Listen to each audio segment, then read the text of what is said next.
Hi everyone, कैसे हो आप लोग। मैं हूं मोनिका और हम लोग पढ़ रहे हैं सामान्य हिंदी, है ना। तो सामान्य हिंदी में जैसा कि मैंने आप लोगों को बताया, हम लोग आदित्य पब्लिकेशन की जो बुक है इसका कंप्लीट रिवीजन कर रहे हैं। इस बुक में जो है वो टोटल 35 चैप्टर्स हैं और इन 35 चैप्टर्स में से जो है वो हम 3 चैप्टर अपने कंप्लीट कर चुके हैं। संधि जो है वो आज हमारा कंप्लीट हो जाएगा। तीसरा चैप्टर जो है वो इस बुक का संधि है और 2 जो पहले के चैप्टर है वर्तनी और वर्णमाला वो हम कंप्लीट कर चुके हैं। ठीक है, तो आज जो है वो हम लोग संधि को एंड ही कर देंगे क्योंकि इसमें जो है हम स्वर संधि और स्वर संधि के जितने भी टाइप्स हैं वो सारे कंप्लीट कर चुके हैं। और अभी जो हम पढ़ेंगे वो हम पढ़ेंगे व्यंजन संधि और विसर्ग संधि। ठीक है, तो चलिए हम अपने टॉपिक की तरफ चलते हैं। तो हम लोग आ चुके हैं अपने आज के टॉपिक की तरफ। जैसा कि मैंने आपको बताया कि जो स्वर संधि है और स्वर संधि के जो 5 भेद हैं वो मैं आप लोगों को कंप्लीट करवा चुकी हूँ लास्ट वीडियो में। तो जो लोग स्टार्टिंग से पढ़ना चाहें वो मेरी पुरानी वीडियो देख सकते हैं। और आज का जो हमारा टॉपिक है वो है व्यंजन संधि। ठीक है, इसकी परिभाषा, व्यंजन के बाद यदि किसी स्वर या व्यंजन आने से उस व्यंजन में जो परिवर्तन होता है वह व्यंजन संधि कहलाता है। व्यंजन के बाद यदि किसी स्वर या व्यंजन आने से उस व्यंजन में जो परिवर्तन होता है वह व्यंजन संधि कहलाता है। ठीक है, नियम 1, पहला जो इसका नियम है वो क्या है, वर्ग के पहले वर्ड का तीसरे वर्ड में परिवर्तन। वर्ग के पहले वर्ड का तीसरे वर्ड में परिवर्तन। अब ये परिवर्तन कैसे होगा वो देखिए। वर्ग के पहले वर्ड का, वर्ग आपको पता है वर्ग कितने होते हैं, हमारे 5 वर्ग होते हैं, जो कि मैंने आपको वर्णमाला में हमारा जो पहला चैप्टर है उसी में पढ़ाया है वर्गों के बारे में कि वर्ग कितने होते हैं। ठीक है, तो ये वर्गों के बारे में अगर आपको रिवीजन करना है तो आप जाके मेरा पहला वाला चैप्टर है उसको रिवाइज करिएगा। उसके बाद वर्ग के पहले वर्ड का तीसरे वर्ड में परिवर्तन कैसे होगा, ये स्वर, चौथा वर्ड व अंतस्थ से होने पर। मतलब कि वर्ग के पहले वर्ड का तीसरे वर्ड में जो परिवर्तन होगा वो कैसे होगा, किस तरीके से होगा। का, च, ट, ता और पा स्वर चौथे वर्ड एवं अंतस्थ से होने पर ग, ज, ड, द और बा में परिवर्तित हो जाते हैं। ग, ज, ड, द व बा में परिवर्तित हो जाते हैं। अब ये परिवर्तित कैसे होते हैं वो मैं आपको एग्जाम्पल्स के थ्रू समझाऊंगी। ठीक है, एक सेकेंड। जैसे कि हमारा पहला एग्जाम्पल है दिक प्लस अंत। क्या है पहला एग्जाम्पल हमारा, दिक प्लस अंत। तो ये जो दिक लिखा हुआ है, दिक में जो का लिखा हुआ है प्लस अंत है ना, तो ये जो का है, अब आ क्या है, आ जो है वो क्या है, स्वर है ना। आ जो है स्वर है। अब देखिए इसमें क्या लिखा हुआ है, इसमें क्या लिखा हुआ है, इसमें लिखा हुआ है आपका का, च, ट, त, पा का मेल जब स्वर या फिर चौथा वर्ड या फिर अंतस्थ, अंतस्थ पता है आपको, या रा लावा, या रा लावा क्या होते हैं, या रा लावा जो है वो अंतस्थ होते हैं, है ना, से होने पर ग, ज, ड, द व ब में परिवर्तित हो जाता है। मतलब इनका कहने का सीधा ये है कि वर्ग के जो ये 5 अक्षर हैं इनका मेल जब या तो किसी स्वर से होता है या फिर इसी वर्ग के किसी चौथे वर्ड के साथ होता है या फिर अंतस्थ यानी या रा ला वा के साथ जब होता है तो ये ग, ज, ड, द और बा में परिवर्तित हो जाता है। अब ये परिवर्तित कैसे होता है ये मैं आपको यहाँ बताती हूँ। देखिए दिक प्लस अंत, यानी कि जो ये का कबूतर है इसका जो मेल है वो अंत से हुआ है। इसका मेल किससे हुआ है, अंत से हुआ है। आ क्या है, वो एक स्वर है ना। तो जब दिक प्लस अंत मिले तो क्या हो गया, दिगंत। क्या हो गया, दिक प्लस अंत बराबर दिगंत। अब अगर आपसे बोला जाए कि दिगंत का विच्छेद कीजिए, दिगंत का संधि विच्छेद कीजिए, जो नॉर्मल एग्जाम आते हैं ना, वन एग्जाम, उनमें तो कभी कभी सीधा ही पूछ लिया जाता है, ज्यादा घुमा के नहीं पूछा जाता है। तो आपको उसमें दे दिया जाएगा कि बताइए दिगंत में कौन सी संधि है।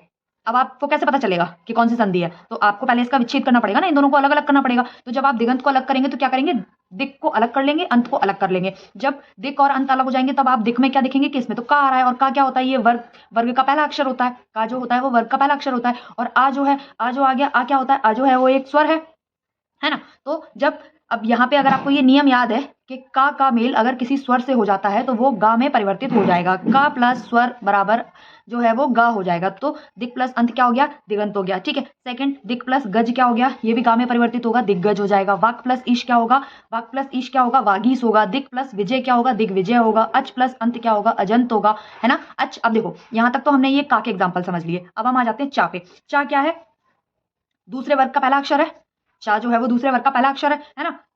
अब अगर चा का मेल किसी स्वर के साथ होता है, चा का मेल अगर किसी स्वर के साथ होता है तो वो किस में बदल जाता है, वो देखिए यहाँ पे दिया है ना, जा में बदल जाता है। चा अगर किसी स्वर के साथ मेल करता है तो वो जो है वो जा में बदल जाता है। ठीक है, अब कैसे बदलेगा ये देखिए, मैं यहाँ पे बताती हूँ आपको। अच प्लस अंत बराबर अजंत, जा में परिवर्तित हो गया, ये जा दे रखा है इसी में तो परिवर्तित हुआ है। अच प्लस अंत बराबर अजंत। सत प्लस धर्म बराबर सद धर्म, सत प्लस धर्म बराबर सत धर्म। जगत प्लस गुरु बराबर जगत गुरु। अब देखो ये ता आ गया, चा जो हो गया ये क्या हो गया, दूसरा वर्ग हो गया। अब हम आ जाते हैं इधर, किधर आ जाते हैं, ता पे। ता जो होता है ये कौन सा वर्ग होता है, चौथा वर्ग होता है। ये कौन सा वर्ग होता है, याद है ना आपको, मैंने कंठ पढ़ाया था, मूर्धा पढ़ाया था, ये पढ़ाए थे ना वर्ग। कंठ कौन सा होता है, मूर्धा कौन सा होता है, तालव्य कौन सा होता है, ओष्ठ कौन सा होता है, ये सारे पढ़ाए थे ना, ये 5 वर्गों के बारे में पढ़ाया था। अगर नहीं पढ़ाया आप लोगों ने तो पुरानी वीडियो देख लीजिए, आपको समझ में आ जाएगा, है ना। लेकिन फिर भी मैं कोशिश कर रही हूँ कि आपको इसमें भी समझ में आ जाए। अब उसके बाद जगत, तो ता ये हो गया, कौन सा हो गया, ये आपका चौथा वर्ग हो गया, है ना। तो चौथे वर्ग का अब ये किससे, ये आपका किससे मिल रहा है, ये गा से मिल रहा है, गा से मतलब कि ऊ से मिल रहा है। मात्रा किसकी आ रही है, ऊ की मात्रा आ रही है ना, तो ता जब है वो छोटे ऊ की मात्रा से आ रहा है। अब छोटा ऊ किस में आ जाएगा आपका, किस में आ जाएगा, स्वरों में आता है ना भाई, ऊ जो होता है वो स्वर होता है ना। तो जब आपका ता का मेल ऊ से हो रहा है तो ये क्या बन जाएगा, जगत गुरु बन जाएगा। अब नीचे पा, पा कौन सा वर्ग होता है, ओष्ठ वर्ग होता है ना, ओष्ठ वर्ग होता है ना भाई। पा पा जो वर्ग होता है इसके अंदर जितने भी आपके वो आते हैं वर्ण आते हैं वो सारे किसके अंदर आते हैं, ओष्ठ वर्ग के अंतर्गत आते हैं, पा फा पा है ना। तो ये पा जो हो गया आपका। अब पा का मेल जब जा से हो रहा है, पा का मेल किससे हो रहा है, जा से हो रहा है ना। जा क्या है, जा क्या है, वर्ड है ना। कौन सा वर्ड है ये आप लोग मुझे बताएंगे कि जा जो है वो कौन से वर्ग का कौन सा वर्ड है। ये अब जब अप प्लस ज जब मिलेगा तो क्या बन जाएगा, अब्ज। अब्ज जो है वो कमल का क्या होता है, पर्यायवाची होता है, ये याद रखिएगा। अब्ज जो होता है वो कमल का पर्यायवाची होता है और ये पूछ लिया जाता है कमल के पर्यायवाची में अक्सर, है ना। सत प्लस गति क्या होता है, सदगति होता है। सत प्लस गति क्या होता है, सदगति होता है। सत प्लस वाणी क्या होता है, सदवाणी होता है। सत प्लस वाणी क्या होता है, सदवाणी होता है। तत् प्लस अनुसार क्या होता है, अब ये ये ता जो है वो चौथे वर्ग का पहला अक्षर हो गया और आपका ये आ जो हो गया ये स्वर हो गया। तत् प्लस अनुसार मिल गया तो क्या बन गया, तदनुसार बन गया। तत् प्लस भव मिल गया, तत् प्लस भव मिल गया तो ये क्या बन गया, तद्भव मिल गया। जगत प्लस अंबा हो गया तो क्या हो गया, जगदम्बा हो गया, है ना। ठीक है। दिक प्लस दर्शन हो गया तो दिग्दर्शन हो गया। दिक प्लस अंबर हो गया तो दिगंबर हो गया। वाक प्लस दत्ता को जोड़ दिया तो वाक दत्ता हो गया। ऋक प्लस वेद को जोड़ दिया तो ऋग वेद हो गया। सट प्लस दर्शन को जोड़ दिया तो सट दर्शन हो गया। जगत प्लस अंबा को जोड़ दिया तो जगदम्बा हो गया। जगत प्लस आधार को जोड़ दिया तो जगदाधार हो गया। क्या हो गया, जगदाधार हो गया। भगवत प्लस भजन को जोड़ा तो भगवत भजन हो गया। सत प्लस उपयोग को अगर हमने जोड़ दिया तो सदुपयोग हो गया। ये जितने भी मैं आपको जोड़ जोड़ के बता रही हूँ या अलग करके बता रही हूँ, ये इसको जो है वो क्या बोलते हैं, विखंडन बोलते हैं। ठीक है। जब आप किसी दो शब्दों को अलग अलग कर रहे हैं, उनका खंडन कर रहे हैं, उन्हें तोड़ रहे हैं, है ना। और संधि में अगर बोला जाए तो विच्छेद बोलते हैं। दो किसी एक शब्द को दो भागों में बांटना विच्छेद कहलाता है ना। भगवत प्लस गीता मतलब कि इनको जोड़ा है आपने, भगवत गीता हो गया। अब अगर आपसे बोला जाए भगवत गीता का विच्छेद करिए तो कैसे करोगे, भगवत को अलग करोगे, गीता को अलग करोगे, तभी तो विच्छेद होगा ना इसका, है ना। और ये संधि कौन सी है आपकी, ये आपकी व्यंजन संधि है। कौन सी संधि है, व्यंजन संधि है। उत प्लस घाटन, उत प्लस घाटन क्या हो गया, उद्घाटन हो गया। सत प्लस भावना, सत प्लस भावना क्या हो गया, सद्भावना हो गया। उत प्लस धार क्या हो गया, उद्धार हो गया। उत प्लस धार क्या हो गया, उद्धार हो गया। ये जो हो गया ये हमारा यहाँ पे जो हमने अप्लाई किया वो कौन सा किया, ये हमने यहाँ पे पहला वाला नियम अप्लाई किया। पहला नियम हमसे क्या कह रहा है, दोबारा से एक बार पढ़ लेते हैं। वर्ग के पहले वर्ड का, वर्ग के पहले वर्ड का तीसरे वर्ड में परिवर्तन, तीसरे वर्ड में परिवर्तन जब होता है तो वहां पे कौन सी संधि आती है, व्यंजन संधि आती है। अब तीसरे वर्ड में परिवर्तन कैसे हुआ, मैंने आपको बता दिया। का, चा, टा, ता, पा का मेल अगर किसी स्वर से हो रहा है, किसी चौथे वर्ड से हो रहा है या फिर अंतस्थ वर्णों से हो रहा है, तब ये अपने वर्णों को छोड़कर एक नए वर्ड में परिवर्तित हो जाते हैं। का जो है वो गा में बदल जाता है, चा जो है वो जा में बदल जाता है, टा जो है वो डा में बदल जाता है, ता जो है वो दा में बदल जाता है और पा जो है वो बा में बदल जाता है। ठीक है, यहाँ तक आप लोग को आई होप तो समझ में आ गया होगा। तो हम बढ़ते हैं नियम 2 की तरफ। नियम 2 हमसे क्या कहता है, वर्ग के पहले वर्ड का पांचवें वर्ड में परिवर्तन। पहला नियम हमसे क्या कह रहा था, वर्ग के पहले वर्ड का तीसरे वर्ड में परिवर्तन। पहला वाला नियम हमसे ये कह रहा था ना, वर्ग के पहले वर्ड का तीसरे वर्ड में परिवर्तन। लेकिन अब हमसे ये दूसरा नियम क्या कह रहा है, वर्ग के पहले वर्ड का पांचवें वर्ड में परिवर्तन। अब पांचवें वर्ड में परिवर्तन कैसे होगा, देखिए मैं आपको बताती हूँ। का, चा, टा, ता, पा, ये क्या है, ये हमारे पांचों वर्ग के पहले पहले वर्ड हैं। पांचों वर्ग के पहले पहले वर्ड है हमारे, का, चा, टा, ता और पा, है ना।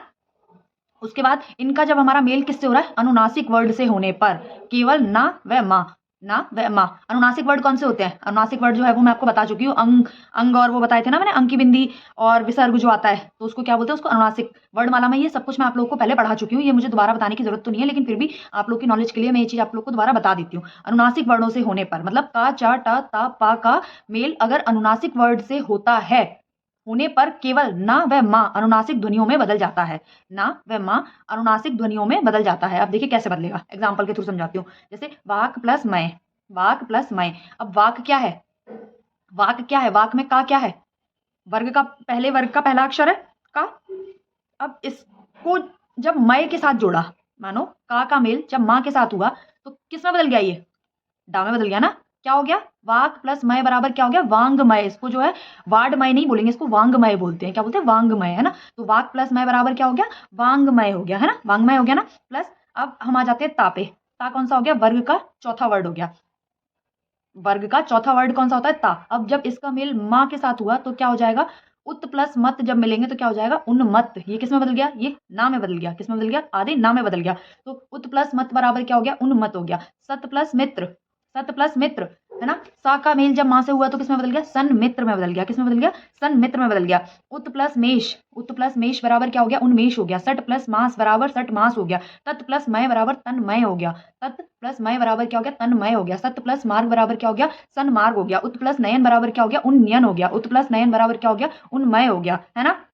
ये जितना मैं आप लोग को यहाँ पे ये संधियां पढ़ के सुना रही हूँ ना, पढ़ के बोल रही हूँ बार बार, इससे भी ना आपका संधियों का रिवीजन हो रहा है, क्योंकि कांस्टेबल और जीडी में जो है वो डायरेक्ट इसी तरीके से पूछ ली जाती है, बताइए वांग्मय में कौन सी संधि है। अब आप कैसे बताएंगे जब आपको तोड़ना ही नहीं आता, विच्छेद करना ही नहीं आता। अगर आपको विच्छेद करना आता है कि हाँ भाई वांग्मय में पूछा है हमसे कौन सी संधि, अब आप इसको तोड़ लो, वाक प्लस मय कर लो, का प्लस मय कर लिया तो आपको पता है का के साथ माँ का मेल हो रहा है। का के साथ माँ का मेल किसमें होता है, किसमें होता है, विसर्ग संधि के दूसरे नियम में होता है। जब विसर्ग संधि के दूसरे नियम में होता है तो कौन सी संधि है, ऑब्वियसली बात है कि पता चल जाएगा आपको कि विसर्ग संधि है, क्योंकि नियम याद है आपको, है ना। जगत प्लस नाथ बराबर जगन्नाथ होता है। सत्य प्लस मति बराबर सन्मति होता है। दिक प्लस नाग बराबर दिग्नाग होता है। चित्त प्लस मय बराबर चिन्मय होता है। उत प्लस नायक बराबर उन्नायक होता है। सत प्लस नारी बराबर सन्नारी होता है। और सट प्लस मुख बराबर सडमुख होता है। सट प्लस मुख बराबर क्या होता है, सडमुख होता है ना। नेक्स्ट आ जाते हैं हम नियम 3 की तरफ। नियम 3 हमसे क्या करा है, छ संबंधी नियम। छ संबंधी नियम हमें क्या बता रहा है, छ संबंधी नियम हमें बता रहा है ह्रस्व स्वर एवं दीर्घ स्वर का मेल, ह्रस्व स्वर एवं दीर्घ स्वर का मेल छ से होने पर छ से पहले च जोड़ दिया जाता है।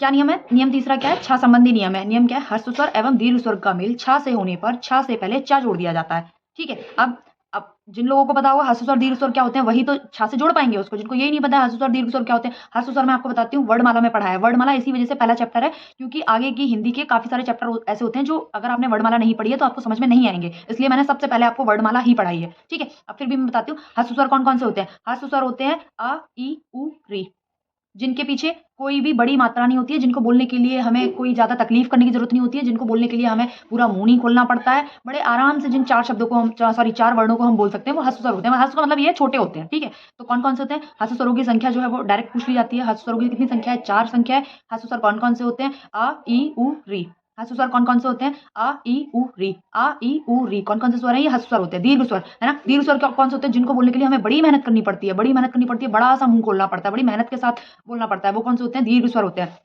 कैसे, जैसे हम बोलेंगे आ के लिए हमने खोल दिया पूरा मुंह, है ना। फिर हम बोलेंगे ई के लिए भी हमारा पूरा मुंह एक तरीके से खुलेगा। ई ऊ ए आए ओ आओ। इनकी संख्या कितनी होती है, इनकी संख्या जो होती है वो 7 होती है। आपको इनकी संख्या भी याद होनी चाहिए क्योंकि इनकी जो संख्या है वो डायरेक्ट पूछी जाती है कि ह्रस्व स्वरों की संख्या क्या है, 4 है। दीर्घ स्वरों की संख्या क्या है, 7 है। ह्रस्व स्वर कौन कौन से होते हैं, 4 ऑप्शन दे दिए जाएंगे, उसमें से एक लिख दिया जाएगा, पूछा जाएगा बताइए इसमें से ह्रस्व स्वर कौन सा है। जब आपको पता ही नहीं होगा तो कैसे बताओगे, तो आ ई उ री जो होता है ह्रस्व स्वर होता है। दीर्घ स्वर 4 ऑप्शन दे दिए जाएंगे, पूछा जाएगा बताइए इसमें से दीर्घ स्वर कौन सा है। जब आपको पता ही नहीं होगा तो आप बताओगे क्या, दीर्घ स्वर मैंने सीधे सीधे बोल दिया ना, जिसके लिए बड़ी मेहनत करनी पड़े बोलने के लिए, वो हो गया आपका दीर्घ स्वर, है ना। अब मेहनत किसमें करनी पड़ेगी, बोल के खुद ही देख लेना। आ बोलोगे कितनी मेहनत हो गई, ई बोलोगे तो कितनी मेहनत हो गई, ऊ बोलोगे तो कितनी मेहनत हो गई, ज्यादा मेहनत हो गई ना, ज्यादा मेहनत हो गई तो मतलब कि दीर्घ स्वर हो गया। ठीक है। अब हम इसको एग्जाम्पल से समझते हैं। किससे, एग्जाम्पल से समझते हैं। एग्जाम्पल में क्या दे रखा है हमारा, संधि प्लस छेद, संधि प्लस छेद, पहला वाला एग्जाम्पल ही दे रखा है ना। संधि प्लस छेद को जब हम जोड़ देंगे तो क्या हो जाएगा, संधि छेद, क्या हो जाएगा, संधि छेद। अब देखो संधि प्लस छेद को जब हमने जोड़ा तो क्या हो गया, संधि छेद। अब ये जो धा दे रखा है इस पे क्या आ रहा है, छोटी की मात्रा आ रही है ना, छोटी की तो मात्रा आ रही है ना। तो छोटी की मात्रा अब जुड़ किसके साथ रही है, छा के साथ, छा के साथ जुड़ रही है ना, तो क्या हो जाएगा ये संधि छेद। चा आ गया ना अपने आप, जब छोटी की मात्रा का मेल छा से क्षत्रिय से हुआ तो चा आ गया ना बीच में, संधि छेद हो गया। सेम इसी तरीके से दूसरा वाला एग्जाम्पल देखिए, ये क्या दे रखा है, अनुच्छेद। क्या दे रखा है, अनुच्छेद। अनुच्छेद में क्या दे रखा है आपका, देखो अनु यानी कि ऊ, अनु मतलब ऊ की मात्रा आ रही है ना, जब ऊ की मात्रा आ रही है तो ऊ छोटा ऊ है, छोटे ऊ को जब आपने छा के साथ जोड़ा तो क्या हो गया, अनुच्छेद हो गया। मतलब कि ह्रस्व स्वर जब छा छत्री के साथ जुड़ा तो क्या हो गया, अनुच्छेद। मतलब कि ये आपका तीसरा नियम अप्लाई हो गया इसमें। अब हम आ जाते हैं वृक्ष प्लस छाया पे। किस पे आ जाते हैं, वृक्ष प्लस छाया पे, है ना। जब वृक्ष प्लस छाया आया, छा का मेल जब छाया से किया तो क्या हो गया, वृक्ष छाया। क्या हो गया, वृक्ष छाया हो गया ना, वृक्ष छाया, है ना। अब नेक्स्ट छत्र प्लस छाया, छत्र छाया, छत्र प्लस छाया क्या हो गया, छत्र छाया। अब इसका नेक्स्ट एग्जांपल देखते हैं हम लोग। नेक्स्ट एग्जांपल है इसका विच्छेद। क्या है इसका नेक्स्ट एग्जांपल, विच्छेद। अब विच्छेद के लिए क्या करना है, वि प्लस छेद, इसमें भी छोटी की मात्रा है, छा के साथ मेल हो रहा है, क्या हो जाएगा विच्छेद। स्व प्लस छंद, स्व प्लस छंद, है ना। तो वा का मेल जब छा के साथ हुआ तो क्या हो गया, स्वच्छंद। चा आ गया ना अपने आप से, है ना। लक्ष्मी प्लस छाया, लक्ष्मी प्लस छाया, लक्ष्मी पे बड़ी की मात्रा आ गई, प्लस छाया यानी लक्ष्मी छाया। क्या हो गया, लक्ष्मी छाया। लक्ष्मी छाया नहीं लिखा जाएगा केवल, लक्ष्मी ई की मात्रा का छा के साथ मेल हो रहा है तो लक्ष्मी छाया लिखा जाएगा। ये बहुत ध्यान देने योग्य बात होती है, क्योंकि अगर आपसे कभी डायरेक्ट पूछ लिया जाए ना कि बताइए कि लक्ष्मी प्लस छाया अगर आपको लिख के दे दिया और पूछ लिया गया कि इसके बराबर में कौन सा शब्द जो है वो सही है, तो आप लक्ष्मी छाया को सही कर आओगे कि हाँ भैया लक्ष्मी आ गई, छाया आ गया, जोड़ दिया तो लक्ष्मी छाया हो गया। लेकिन नहीं, इसके बीच में जो है वो चा आएगा, लक्ष्मी छाया आएगा। ठीक है, च छाया आएगा, है ना। आ प्लस छादन, आ प्लस छादन का मतलब आच्छादन। आ क्या हो गया, दीर्घ स्वर हो गया, आज हो गया वो दीर्घ स्वर हो गया, और जब छा के साथ मेल करेंगे तो क्या हो जाएगा, आच्छादन। अब हम आ जाते हैं ता संबंधी नियम पे। किस पे आ जाते हैं, ता संबंधी नियम पे। तो ता संबंधी नियम क्या कहता है, ता यानी व्यंजन के बाद, ता यानी व्यंजन के बाद, मतलब कि व्यंजन के बाद चा छा हो तो चा में बदल जाएगा। अगर ता के बाद में मान लो कहीं ता आ रहा है और ता के बाद में अगर कहीं चा या छा आ गया तो वो चा में बदल जाएगा, और अगर जा या झा आ गया तो वो जा में बदल जाएगा, और यदि टा या ठा आ गया तो वो टा में बदल जाएगा। ठीक है, अब इधर आ जाते हैं। अगर डा या ढा है तो डा में बदल जाएगा, अगर ला है तो ला के नीचे हलंत लग जाएगा। क्या लग जाएगा, ला के नीचे हलंत लग जाएगा। ठीक है, सेम इसी तरीके से ता के बाद में अगर शाह आ गया, ता के बाद में अगर शाह आ जाता है तो ता का चा हो जाएगा और शाह का छा हो जाएगा। ठीक है, ये सब है ना मैं आपको एग्जाम्पल से बहुत अच्छे तरीके से समझा दूंगी। ता संबंधी नियम, ता संबंधी नियम क्या होता है, ता के बाद में अगर हा आ गया, मान लो ता दे रखा है और ता के बाद में अगर हा आ जाता है तो जो ता है ना, ता का जो परिवर्तन है वो दा में हो जाएगा, और हा का जो परिवर्तन है वो धा में हो जाएगा। ठीक है, ता के बाद में अगर हा आ जाता है तो ता तो दा में बदल जाएगा और हा जो है वो धा में बदल जाएगा, मतलब कि दोनों ही वर्ड किसी दूसरे वर्ड में चेंज हो जाएंगे, ना ता ता रह जाएगा ना हा हा रह जाएगा, ता दा बन जाएगा और हा धा बन जाएगा। ठीक है, अब इसका मैं आपको एग्जाम्पल समझाती हूँ। इसका मैं एग्जाम्पल कैसे बताती हूँ, जैसे उत प्लस लास दे रखा है, उत प्लस लास दे रखा है ना, तो क्या हो गया, उल्लास हो गया। उत प्लस लास अगर हमने यहाँ पे दे रखा है तो ये क्या हो गया, उल्लास हो गया। सत्य प्लस जन दे रखा है, सत्य प्लस जन दे रखा है, तो मैंने बताया था ना कि जो ता होता है वो किस में बदल जाएगा, वो जा में बदल जाएगा, है ना। ता जो होता है वो किस में बदल जाएगा, वो जा में बदल जाएगा। ठीक है, तो क्या हो गया, सज्जन हो गया। उत प्लस चारण दे रखा है, उत प्लस चारण दे रखा है, उच्चारण हो गया। सत प्लस चित हो गया, सचित हो गया। तत् प्लस लीन बराबर तल्लीन। उत प्लस शिष्ट उच्छिष्ट, उत प्लस शिष्ट उच्छिष्ट। तत् प्लस शास्त्र सच्छात्र। उत प्लस हार उद्धार। उत प्लस हत उद्धृत। वृहत प्लस टीका वृहत टीका। ठीक है, नेक्स्ट उत प्लस छिन्न उच्छिन्न। उत प्लस डयन उड्डयन। सत प्लस चरित्र सच्चरित्र। जगत प्लस छाया जगत छाया। उत प्लस श्वास उच्छ्वास। तत् प्लस शिव तत्शिव। तत् प्लस शंकर तत्शंकर। पद प्लस हति पदति। उत प्लस हरण उद्धरण। उत प्लस लेख बराबर उल्लेख। अब हम आ जाते हैं नियम 5 की तरफ। नियम 5 क्या कह रहा है, नियम 5 कह रहा है माँ के बाद जिस वर्ग का व्यंजन आता है, माँ के बाद जिस वर्ग का व्यंजन आता है अनुस्वार उसी वर्ग का नासिक अथवा अनुस्वार बन जाता है। माँ के बाद जिस वर्ग का व्यंजन आता है अनुस्वार उसी वर्ग का नासिक अथवा अनुस्वार बन जाता है। नासिक के वर्ड कौन कौन से होते हैं, प्रत्येक वर्ग का पांचवा वर्ड, प्रत्येक वर्ग का पांचवा वर्ड जो होता है वो नासिक के वर्ड होता है। ठीक है, अब अनुस्वार बन जाता है। ठीक है, अब इसको हम यहाँ समझेंगे। माँ के बाद जिस वर्ग का व्यंजन आए, मान लो कि माँ है ना, माँ के बाद किसी भी वर्ग का कोई भी व्यंजन अगर आ जाता है उसी वर्ग का नासिक अथवा अनुस्वार हो जाता है। मान लो कि माँ है, माँ के बाद में किसी भी वर्ग का अगर कोई भी व्यंजन आ गया, माँ दे रखा होगा आपको और उसमें अगर किसी भी वर्ग का कोई भी व्यंजन आ जाए, 5 वर्ग होते हैं, 5 वर्गों में 5-5 व्यंजन होते हैं, तो किसी भी वर्ग का कोई भी व्यंजन आ जाए उसी वर्ग का नासिक। अब उसी वर्ग का नासिक क्या होता है, उसी वर्ग का 5वां अक्षर जो होता है उसे नासिक के बोला जाता है ना। उसी वर्ग के 5वें अक्षर को नासिक के बोला जाता है, तो वो क्या होता है, वो अनुस्वार हो जाता है। जैसे ध्यान देने वाली बात यह है कि शब्द के अंत में अनुस्वार सदैव माँ के रूप में होता है। शब्द के अंत में जो अनुस्वार होता है वो हमेशा माँ के रूप में होता है। अतः सम को हम की तरह लिख सकते हैं, मतलब जो सम है उसे हम या सन की तरह लिख सकते हैं, मतलब अंकी बिंदी लगा सकते हैं। जैसे कि अहम प्लस कार, एग्जाम्पल दे रखा है इसका, अहम प्लस कार क्या हो गया, अहंकार। माँ जो है वो किसमें बदल गया, अंकी बिंदी में बदल गया, है ना। तो क्या हो गया, अहम प्लस कार बराबर अहंकार हो गया। सम प्लस गत बराबर, सम है ना, माँ है ना, लेकिन वो अंकी बिंदी में ऊपर जा रहा है ना, तो क्या हो गया, संगत हो गया। सम प्लस जय क्या हो गया, संजय हो गया। सम प्लस बंद क्या हो गया, संबंध हो गया। सम प्लस कीर्ण क्या हो गया, समकीर्ण हो गया। सम प्लस तोष क्या हो गया, संतोष हो गया। अब सम प्लस घर्ष क्या हो गया, संघर्ष हो गया। सम प्लस जीवनी क्या हो गया, संजीवनी हो गया। नेक्स्ट आपका सम प्लस कल्प संकल्प होता है। किम प्लस कर किंकर होता है। सम प्लस पूर्ण संपूर्ण होता है। सम प्लस ध्या संध्या होता है। सम प्लस चित संचित होता है। सम प्लस गम संगम होता है। परम प्लस तू परंतु होता है। और सम प्लस छह संचय होता है। ठीक है, माँ के बाद यदि या र ला व या सा श ह व्यंजन हो तो माँ का अनुस्वार हो जाता है। माँ के बाद में यदि या र ला व या सा सपेरा सा सलगम व हा हल व्यंजन अगर आ जाते हैं तो माँ का जो है वो अनुस्वार हो जाता है। ठीक है, अब अनुस्वार कौन से होते हैं आप लोग मुझे बताएंगे, क्योंकि मैं सबको सब कुछ पढ़ा चुकी हूँ। ये अनुस्वार क्या होता है, अनुनासिक क्या होता है, ये सब कुछ मैं पढ़ा चुकी हूँ। तो अनुस्वार क्या होता है ये आप लोग मुझे बताएंगे। ठीक है, सम प्लस शय क्या होता है? संशय होता है। सम प्लस शय संशय होता है। सम प्लस योग संयोग होता है। सम प्लस योग संयोग होता है ना। सम प्लस वत समवत होता है। सम प्लस रक्षा संरक्षा होता है। सम प्लस रक्षण संरक्षण होता है। सम प्लस विधान संविधान होता है। सम प्लस स्मरण संस्मरण होता है। ठीक है। सम प्लस हार संहार होता है। सम प्लस लग्न संलग्न होता है। सम प्लस वर्धन संवर्धन होता है। सम प्लस यम संयम होता है। सम प्लस वहन संवहन होता है।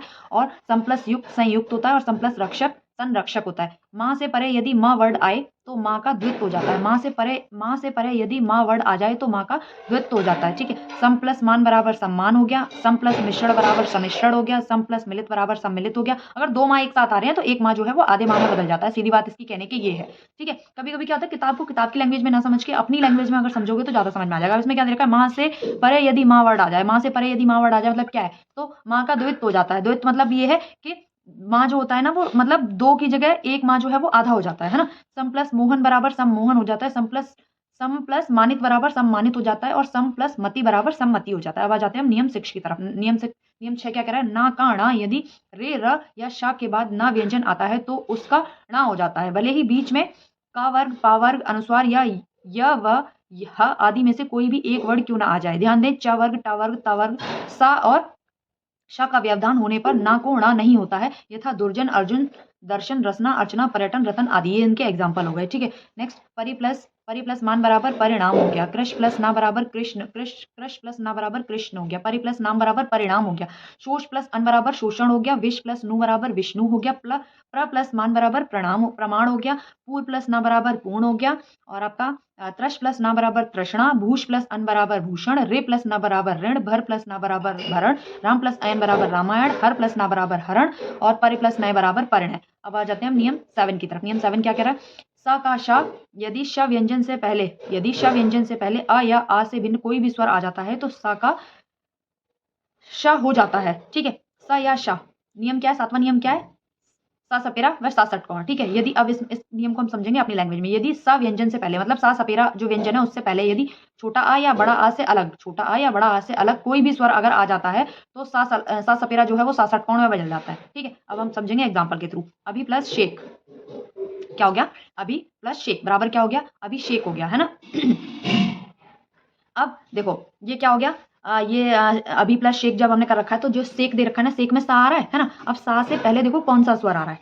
सा से पहले जो भी दे रखा है, भी पे जो मात्रा आ रखी है वो कौन से स्वर की आ रखी है? ई की आ रखी है ना। जब ई की, और वो कह क्या रहा है? सा से पहले आ या बड़ा आ को छोड़कर अगर कोई भी स्वर आ जाए तो वो सा सपेरा को सा षटकोण में बदल देता है। तो अभी प्लस सेक बराबर क्या हो गया? अभिषेक हो गया ना, सा षटकोण में बदल गया। और सेम ऐसे ही जैसे निषेध दे रखा है तो सेध में सा से पहले छोटी की मात्रा दे रखी है ना, मतलब कि छोटी स्वर आ गया ना तो निषेध हो जाएगा।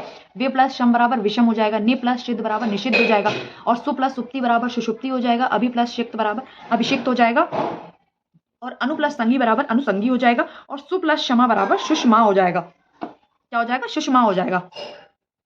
इसमें एक अपवाद है, हम उसे भी देख लेते हैं। अनु प्लस सरल अपवाद पता है क्या हो गया? देखो जो उसमें नियम में क्या क्या रखा था कि छोटा आ या बड़ा आ को छोड़कर अगर सा से पहले कोई भी आपका स्वर आ जाता है तो सा सपेरा जो है वो सा षटकोण में बदल जाएगा। लेकिन अनुसरण में नहीं बदला। अनुसरण में देखो ऊ आ रहा है ना, ये सा से पहले जो स्वर आ रहा है वो कौन सा आ रहा है? ऊ आ रहा है। तो यहाँ पे जो सा है वो शा में बदल जाना चाहिए था, लेकिन नहीं बदला। तो ये जो अनुसरण जो है वो एक अपवाद है। ठीक है। विस्मरण ये भी अपवाद है। और अनुस्वार ये भी एक अपवाद है। मतलब इस संधि में 3 जो है ये अपवाद है कि ये नहीं बदलेंगे चाहे इनके आगे कोई भी स्वर आ जाए। ठीक है। अब यहाँ पे क्या है? हमारी व्यंजन संधि खत्म हो चुकी है। अब बची है हमारी विसर्ग संधि। तो विसर्ग संधि जो है वो हम पढ़ेंगे कल की वीडियो में। आज के लिए इतना ही काफी है।